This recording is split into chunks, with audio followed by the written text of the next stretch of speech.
시청자 여러분 안녕하십니까. 다섯 공부방 시간입니다.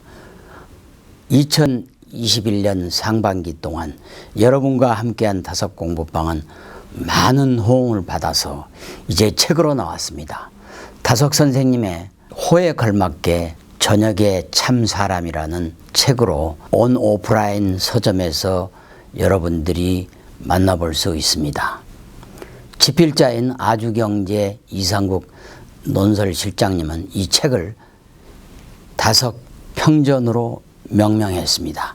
지금까지 다섯 선생님을 기리는 수많은 책들이 나온 것들이 있지만 이처럼 평전으로 나온 것은 최초라고 자부심을 갖습니다. 종교나 철학을 공부하지 않는 사람도 쉽고 간결하게 이해할 수 있게 된 책이기 때문에, 평전이기 때문에 여러분들의 많은 호응을 바라겠습니다. 이제 다섯 공부방 시즌2를 시작합니다. 시즌2에서는 박영호 다섯사상연구회의 제자이신, 그리고 연구회의 총무이신 김성원 선생님께서 다섯의 일생과 다섯의 사상을 주제로 오도송, 즉 깨달음의 시를 여러분들에게 강의해 드릴 것입니다. 여러분, 깨달음의 시간, 그리고 대한민국 근현대의 영적 스승으로 불리는 다섯 선생님의 오도송을 통해서 함께 사상과 철학의 길을 떠나보시죠. 여러분이 아시다시피 다섯 선생님은 2008년 동양에서 최초로 서울에서 열린 세계 철학자 대회에서 전 세계 수많은 쟁쟁한 철학자들로부터 한국의 유일무이한 한국 사상가이자 종교가로 인증을 받은 바도 있습니다. 여러분, 이제 K-스피리추얼리티, 즉 K-영성의 시대가 도래하고 있습니다. 서양과 중국의 철학을 공부하는 것도 당연히 중요합니다. 그렇지만 5,000년, 9,000년 단군 이래로 내려온 대한민국의 혼과 DNA가 있는 한국 사상을 다섯 선생님의 오도송을 통해 함께 공부하시죠. 여러분, 다섯 공부방 시즌2 길을 떠납니다. 대단히 감사합니다.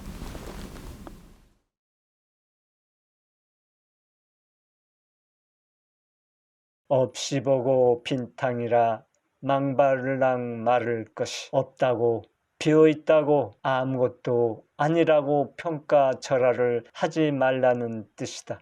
우리는 무엇인가 있는 것 유에 익숙하지만 비어있다는 것 무엔 익숙치 못하다. 그래서 무엇이 없으면 빈 껍데기네 하면서 무시한다. 없다고 무시하지 말라. 무 속에서 유가 나온다. 빈 것이야말로 꽉 찬 것이다. 텅 빈 충만이라 하지 않는가? 상대 세계가 나타나는 것은 절대 세계가 있어서 드러나는 것이다. 허공 없이 어떻게 만물이 존재할 수 있으며 어떻게 허공 없이 이 우주가 존재할 수 있을까? 그러므로 조금도 무시하지 말라는 뚜렷한 메시지다. 사람을 무시한다는 것은 그 사람을 업신여긴다는 말이다. 업신여긴다는 것은 아무것도 없는 허공처럼 여긴다는 말이다. 그러므로 허공을 멸시한다는 뜻이 전제되어 있다. 허공을 너무나 무시하기 때문에 다른 인격도 허공처럼 무시한다는 것이다.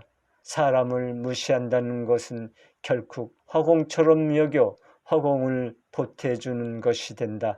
그러나 허공은 아무렇지도 않게 허공 그대로 있다. 허공은 더하고 덜하고가 없다. 다섯어로. 꽃이 그 테두리를 이루고 있는 것이 아니라 속에 꽃이 있고 밖으로 보면 허공이 테두리를 지어주고 있다. 만물의 테두리는 허공이 해준다. 이것이 천계시이다. 무언가 쓸데있는 것만 찾는 사람들에게, 허공의 하늘나라가 쓸데없다고 말하는 사람들에게 유영모는 허공이야말로 가장 다정한 것으로 느낀다고 말한다. 허공은 석가와 노장이 말하였는데 이것이 이단시 되고 허공이 옳게 이해되지 않아 말한 그대로의 세상이 되지 못하였다. 쓸데있는 것만 찾는 사람은 허공 빈탕한 데가 쓸데가 없다고 하겠지만 쓸데가 있고 없고는 하늘나라까지 가봐야 알 수가 있다. 절대자 하느님이나 무한대의 허공이나 어의 마음은 왔다 갔다 하는 상대적 존재가 아니라는 것을 이 사람은 인정한다. 요새 와서는 허공이야말로 가장 다정한 것으로 느껴진다. 허공을 모르고 하는 것은 모두가 거짓이다. 허공이 참이다. 다섯어록. 허공을 제대로 인식했던 다섯은 빔에 대한 예천을 이어간다. 원자탄 전쟁이 일어나서 모두가 멸망한다지만 원자탄 전쟁이 없어도 다 멸망하여 빔, 공으로 돌아가는 것이다. 그러므로 빔을 찬송하지 않을 수 없다. 님께서 놔두시는 길 가까움직하구만. 하느님이 어디 계시는가? 바로 내 마음에 계시지 않는가? 하느님께서는 아니 계신 데가 없으시니 마음과 허공에 언제나 들락날락 하신다. 가장 가까운 마음과 허공에 항상 계신다. 이보다 어떻게 하나님이 더 가까이 계실 수 있겠는가? 가족보다도 친구들보다도 사랑하는 연인보다도 더 가까이 계신다. 하늘을 한늘로 생각한다. 안도 박도 없는 한 동그라미는 아버지의 것이라는 다석은 한 동그라미는 예수 석가만큼 할 수 있다고 말한다. 이러한 자신감이 어디에서 왔을까? 놀라움 그 자체가 아닌가? 나는 하늘을 한늘 영혼이라고 생각한다. 한량없는 공간과 한량없는 시간의 이 우주다. 무공태공이다. 한늘, 한 동그라미 태어공은 부정할 수 없다. 안도 박도 없는 한 동그라미는 아버지의 것이다. 하느님 아버지께 순종하면 한 동그라미가 내 것이 된다. 공상하면 못 쓴다지만 이런 한 동그라미에 대한 공상은 해야 한다. 다른 것은 다 못해도 한 동그라미만은 예수 석가만큼 생각할 수 있다. 관이라는 것은 한 동그라미를 두고 하는 말이다. 같은 몸을 지녔지만 넓게 혹은 좁게 살 수 있는데 그것은 관 때문에 그런 것이다. 다섯어록. 어느 하늘이라도 보기에는 좋다. 그러나 하늘 하다는 하늘은 좋은 것이 못 된다. 하늘이라면 어느 하늘이라도 보기에는 좋다. 그러나 하늘이 좋은 것이 못 된다. 하늘은 하늘 하기 때문에 믿기 어렵다. 똑똑한 곳에서 살아야지 하늘한 하늘에서 어떻게 사느냐고 한다. 우리말의 땅은 탄탄하고 하늘은 하늘 하다고 되어져 있다. 유영모의 마음을 지배했던 의식이란 무슨 의식이었을까? 그것은 우주의식이라고 할 수 있다. 그는 오척단신의 갸냘픈 체구를 갖고 살았다. 그러나 왜소한 체구와는 달리 원대한 마음의 소유자였다. 육신적으로는 보잘것없이 보였지만 정신적으로는 한치의 빈틈도 없을 정도로 깨어 있었다. 외국이라고는 일본에 잠시 공부하러 간 것을 빼고는 없다. 그러나 자신은 언제나 지구라는 우주 비행선 우주호를 타고 우주 여행을 한다고 생각했다. 늘 우주 정신을 갖고 살았던 다석은 누가 어디에 사느냐고 물으면 우주에 산다고 말한다. 그리고 우주 공간에 태어난 것으로 알면 어디에서도 잘 수 있고 어떤 음식도 먹을 수 있다. 우리 범부들이 다섯 같은 우주의 주인으로서 생각의 불꽃을 피울 수 있겠는가가 중요하다. 우리는 우주의 주인으로 살아야 한다. 우주를 삼킬 듯이 돌아다녀야 한다. 공연히 집 없다, 병 날까 걱정, 자리 없다 걱정, 그저 걱정하다가 판을 끝내서야 되겠는가. 그러나 우주 여행가가 되어 우주선을 타고 훨훨 돌아다닌다고 꼭 우주의 주인이 되는 것은 아니다. 생각의 불꽃이 문제다. 다시 말하면 어떤 생각을 하느냐가 문제이다. 철학자 칸트는 일생 동안 고향에서 40리 밖을 나가지 못했다고 한다.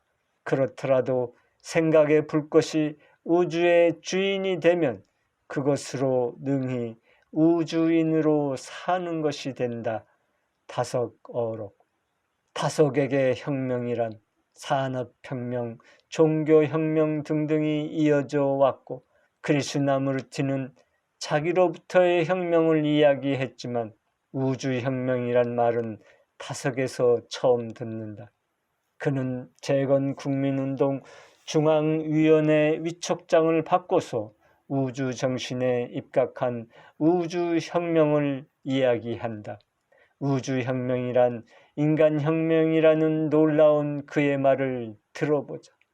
하나님께서 나에게 재건에 대해서 생각해 보라는 것 같습니다. 새삼스레 재건이 뭡니까? 우주혁명이라고 하는데 우주 재건이라고 해야 합니다. 석가 예수는 우주 재건을 가르친 것입니다.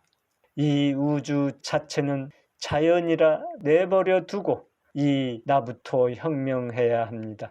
우주혁명이란 인간혁명입니다. 우리는 분명히 하나님의 아들이라는 자각이 뚜렷해야 합니다. 불경 보는 이는 내 속에 불성이 뚜렷하다고 느낍니다. 내 속에 아들, 어린 불성이 뚜렷할 것 같으면 인간혁명이 됩니다. 내 속에 하느님이 보낸 성령인 어리 뚜렷하면 됩니다. 다석정기. 다석은 이렇게 생각했을 것이다. 내가 주인이 되어 마음과 허공이 하나임을 깨닫고 아바의 아들이 되어 아바와 하나 되면 세상 모든 것이 좋고 좋은 것이 된다. 좋고 좋다. 없으면 없어 좋고 있으면 있어 좋다. 빈 탕은 뚫려서 좋고 바탕은 가려야 좋다. 잠들어 모르니 좋고 깨어나니 알아 좋다. 이 세상 맡은 님 계시니 이러고 저러고 말고 내버려 두라. 다석일치. 부처의 진심, 심진여, 색진여. 마음이 청정하며 유를 떠나고 물을 떠나고 심신이 일어나지 않고 항상 진심을 지킨다. 어째서 이를 진여라 하는가? 마음이 일어나지 않으면 심진여, 물질이 일어나지 않음을 색진여다. 부처가 깨달은 니르바나에 대한 이야기를 한국의 성각자 스님이 아닌 영문학자요 작곡자이기도 한 프레드릭 렌즈 1950년 1998년가 쓴 히말라야에서 만난 성자에서 듣게 되어 이상한 기분이 들었다. 모든 것은 영원하단다. 삶에는 시작도 없고 끝도 없지. 삶에는 또한 중간도 없단다. 모든 것은 이 세계에 잠깐 출현한다. 니르바나에서 이곳으로 오는 거야. 여기 잠깐 동안 존재했다가 다시 니르바나로 돌아간단다. 니르바나는 공이다. 그것은 여태까지 존재했던 것이나 지금 존재하는 것 혹은 앞으로 존재할 모든 것을 다 포함하고 있단다. 가끔씩 우리가 세계라고 부르는 이곳에 니르바나의 명백한 일부가 나타난단다. 그리고 나서 잠시 시간이 흐른 뒤 그것들은 본질 속으로 니르바나의 형태 없음 속으로 다시 녹아든단다. 죽는 것은 아무것도 없고 다시 태어나는 것은 아무것도 없단다. 존재의 겉모습만 변할 뿐이지 사물과 사람들의 내부를 들여다 볼 수 있다면 그 본질은 변치 않는 영원한 빛이라는 걸 알게 될 거다. 우리 모두 니르바나다. 니르바나는 우리의 본질적인 형태이면서 완전한 존재의 본질적인 형태 없음이란다. 다석은 니르바나가 하느님이라고 했다. 니르, 노, 바나, 보이스는 침묵이란 뜻이다. 거대한 침묵, 무한한 허공, 이 두 가지 모두가 니르바나요 하느님이다. 또한 다석은 니르바나님에 대해 이러한 말을 남겼다. 원일물이라는 것이 있는 것은 아니다. 불이증무한 것이다. 소유한다는 것이 도무지 없고 있었던 소유도 잊어야 하는 원일이다. 원래나 본래나 같은 말이다. 몸뚱이나 초목적인 사고라 하고 인생적 사고로 말할 때는 원래이다. 원래는 무일물이 아니겠는가? 본래는 아무것도 없었지 않겠는가? 불교에서는 원래 무일물을 말한다. 그러나 원래 물불이라와 원래 무일물이라고 하면 같은 말로 생각되나 그렇지 않다. 원래 무일물은 소극적인 뜻이고 원래 물불이는 적극적인 의미가 포함되어 있다. 원래 물불이 이것이 하느님이요 니르바나님이다. 나는 원래 물불이를 믿는다. 다석어록. 살불, 살조사의 정신을 갖고 있는 한국 불교가 많은 깨달은 성각자들을 배출했음에도 불구하고 석가가 궁극적으로 깨달은 니르바나에 대한 언급이 없다는 것은 무척 아쉬운 대목이 아닐 수 없다. 그 결과 불교는 석가를 신앙의 대상으로 삼고 말았다. 21세기에는 니르바나로 한국 불교의 혁신을 기대해 본다. 유영모의 다음 마음에 대한 한시 한 편을 살펴보자. 기심청정 여허공, 회의 부동 여수미. 마음은 허공처럼 청정하게 하고 누가 비난하거나 칭찬해도 수미산처럼 마음이 흔들리지 않는다. 물질주의가 팽배하고 정보가 넘쳐나며 이해관계가 첨예하게 대립하는 요즘 세상에서 우리 같은 범부들이 마음을 맑게 간직하며 흔들리지 않는 마음을 갖고 살아갈 수 있을까? 다른 것은 못해도 그것만은 꼭 이루어야 한다. 제 나를 죽이면 버리면 할 수 있다. 다석은 사람이란 엎어지고 쓰러지고 넘어져서 아래 위 구멍으로 콧물, 눈물 흘리면서 지저분하게 살아서는 안 된다. 사람은 고지 곱게 바로 반드시 똑똑히 살아야 한다. 주역의 고지 고듬 정에 대한 이야기가 자세히 나와 있다. 기륭자 정승자야, 천지지도 정관자야, 일월지도 정명자야, 천하지동 정부일자야. 기륭은 고지 고듬으로 극복할 수 있는 것이요 천지의 도는 고지 고듬으로 보는 것이며 일월의 도는 고지 고듬으로 밝힌 것이니 천하의 움직임은 고지 고듬 하나이다. 어느 날 원석 하나를 발견했다. 어디로 튈 줄 모르는 야성이 가득한 지대연 도반. 그의 인상은 힘든 세상을 살아온 모습이 역력했으나 마음만큼은 겉모습과 다르게 부드럽고 따뜻했다. 사람과 사람의 부딪힘 속에 숱한 울음을 울었던 그는 그 울음만큼이나 깊은 내면의 정을 소유하니다. 종교하고는 거리감이 있었고 하느님을 부르기에도 어색해했던 그이다. 도무지 변할 것 같지 않았던 그에게 다석 사상이 새로운 눈을 뜨게 했고 귀를 기울이게 했다고 한다. 이제는 스스로를 무지렁이라고 낮추며 없이 계시는 님을 믿게 되었으니 믿음의 싹이 트였다. 또한 초발심을 하였으니 정각도 기대해 본다. 앞으로 이 원석이 어떤 보석으로 변할지는 모른다. 진심을 아는 그 이기에 진심으로 소통하며 참의 길을 동행하는 데에는 하늘의 뜻이 있을 거라 생각한다. 필자는 마음, 심 중에 진심을 가장 좋아한다. 석가도 진심을 지킨다고 하지 않았는가? 헨리 데이비드 소로의 진심에 대한 말이 가슴 깊이 스며든다. 사람이 사람에게 주는 가장 귀한 선물은 각자의 진심이다. 그 진심이 자신의 본 모습도 보듬어 줄 것이다. 오늘도 거짓 없이 나의 진심을 다해 살고 있는가 성찰한다.